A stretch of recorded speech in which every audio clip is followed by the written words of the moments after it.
Assalamualaikum warahmatullahi wabarakatuh. Saya Andra Nugroho Ramadan akan mempresentasikan hasil UAS saya tentang kelemahan teori hierarki kebutuhan manusia menurut Abraham Maslow. Yang pertama, Abraham Maslow merupakan salah satu psikolog yang lahir di Brooklyn, New York, Amerika Serikat pada 1 April 1908. Maslow selama hidupnya memiliki tujuan untuk mengembangkan kualitas diri seorang individu agar menjadi individu yang selalu positif. Teori hierarki kebutuhan Maslow disampaikan pada tahun 1943 melalui Theory of Human Motivation dalam jurnal Psychological Review. Maslow mengatakan bahwa manusia harus memenuhi kebutuhannya dari yang paling rendah terlebih dahulu sebelum naik ke tingkat yang lebih tinggi berdasarkan skala prioritas sampai akhirnya ia dapat mengaktualisasikan dirinya. Kemudian yang ketiga ada gambar seperti piramid dari hierarki kelemahan kebutuhan Maslow, dari yang paling rendah yaitu ada kebutuhan fisiologi, kemudian kebutuhan akan keamanan, dan yang ketiga kebutuhan akan memiliki kasih sayang dan kebutuhan akan penghargaan, dan yang terakhir kebutuhan akan aktualisasi diri. Konsep teori hierarki kebutuhan Maslow yang pertama, kebutuhan dasar atau fisiologis merupakan yang paling dasar atau paling utama, bersifat primer, terdiri sandang, pangan, dan papan. Yang kedua, kebutuhan rasa aman atau safety needs merupakan sebuah rasa aman baik secara batin maupun fisik. Yang ketiga, kebutuhan sosial atau social needs yang merupakan kebutuhan pada aspek sosial berupa rasa cinta, kasih sayang, ataupun kepemilikan terhadap sesuatu.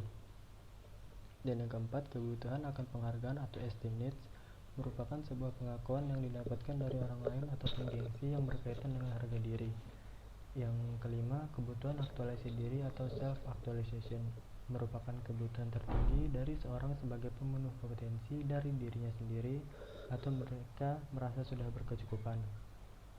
Kemudian dari itu ada yang tipe aktualisasi diri. Yang pertama, acceptance and realism, kondisi ketika seseorang dapat menerima semua kenyataan baik dari mereka, orang lain, ataupun lingkungan. Dan yang kedua ada problem centering, seorang individu selalu termotivasi untuk bertanggung jawab dan memprioritaskan etika dalam kehidupan sosial.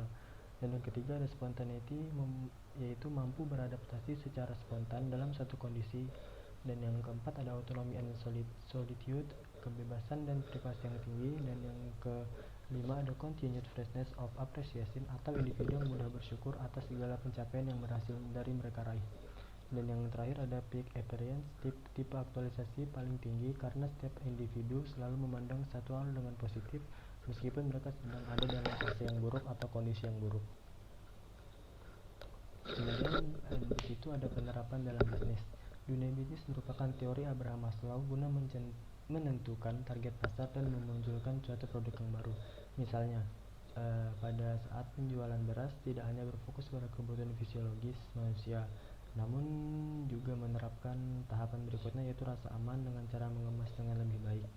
Kemudian memberikan label atau branding. Setelah itu perusahaan tersebut berusaha mencapai safety needs dengan target pasar rakyat menengah ke atas. Dan yang slide terakhir dari materi ada gambar teori hierarki kebutuhan Maslow dengan Makosit Syariah Index yang kita bahas waktu kemarin.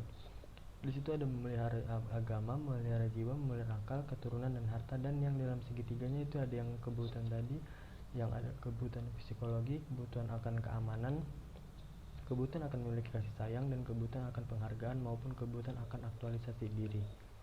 Oke, dari habis ini ada kata-kata dari Maslow, yaitu manusia tidak akan bisa mencapai kebutuhan yang paling tinggi tanpa menyelesaikan kebutuhan yang paling rendah, ucap Abraham Maslow. Sekian presentasi UAS dari saya. Akhirul kalam, wassalamualaikum warahmatullahi wabarakatuh. Terima kasih.